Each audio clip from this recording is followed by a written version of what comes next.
আসসালামু আলাইকুম। আজ আমি বানাচ্ছি নারকেল তেল। তো আমি নারকেলটা ব্লেন্ড করে আধা ঘন্টা ডিপ ফ্রিজে রেখেছিলাম। আপনারা চাইলে ১-১.৫ ঘন্টা নর্মাল ফ্রিজে রেখেও এটা করতে পারেন। তো আমি আধা ঘন্টা পর ডিপ ফ্রিজ থেকে বের করে নারিকেলের উপরে যে স্তরটা পড়ে সেই স্তরটা জাল করে নিচ্ছি।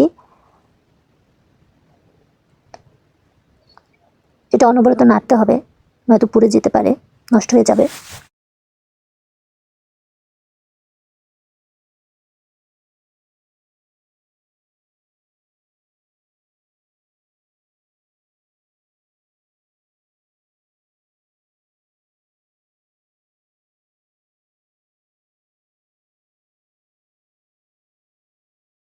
তো এটা অনবরত নাড়তে হবে, একদমই এটা রেখে দেওয়া যাবে না।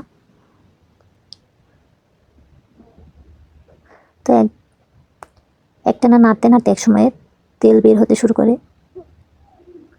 কোনোভাবেই যেন এটা পুড়ে না যায় সেদিকে খেয়াল রাখতে হবে।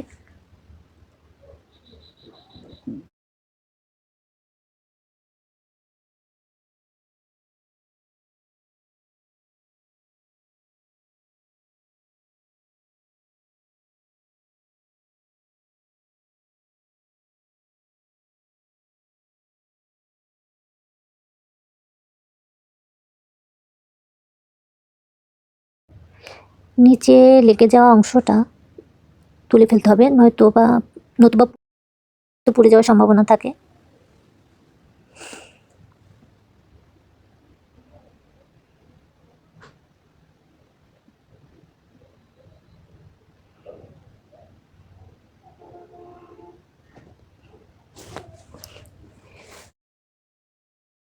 তেল বের হওয়ার পর যে অবশিষ্ট অংশটা বেঁচে যায় নারিকেলের, সেই অংশটা আপনারা চাইলে মুড়ি বা কোনো কিছু মেখে খেতে পারেন, অথবা কোনো কিছু তৈরিতেও ব্যবহার করতে পারেন, বেশ মজা লাগবে।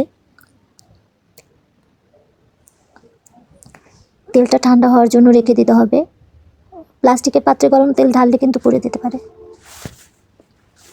তো তেলটা আপনারা চাইলে কাচের বয়ামে সংরক্ষণ করতে পারেন, কম করে হলেও ৬ মাস ভালো থাকবে। আর ফ্রিজে রাখলে ২ বছর পর্যন্ত ইউজ করা যায়। আমি এভাবেই আমার বাসায় তৈরি করে ব্যবহার করে।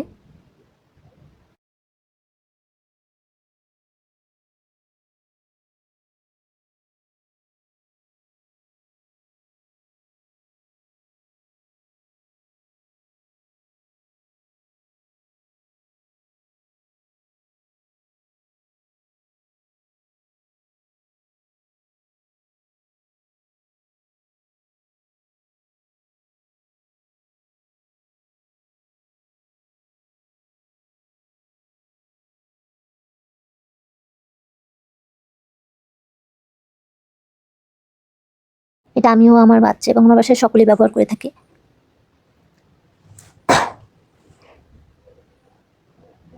আমি তেলটা কাচের বয়ামে সংরক্ষণ করব, যেহেতু আমার বাসায় কাচের বয়াম আছে। আপনারা চাইলে প্লাস্টিকের জারও সংরক্ষণ করতে পারেন। কাচের বয়ামে সংরক্ষণ করলে তেলটা বেশ কিছুদিন ভালো থাকে, তুলনামূলক প্লাস্টিকের বয়ামের থেকে বা প্লাস্টিকের জারের থেকে কাচের জারে বেশ কয়েক মাস বেশি সংরক্ষণ করা যায়। তো সকলে ভালো থাকবেন। আল্লাহ হাফেজ।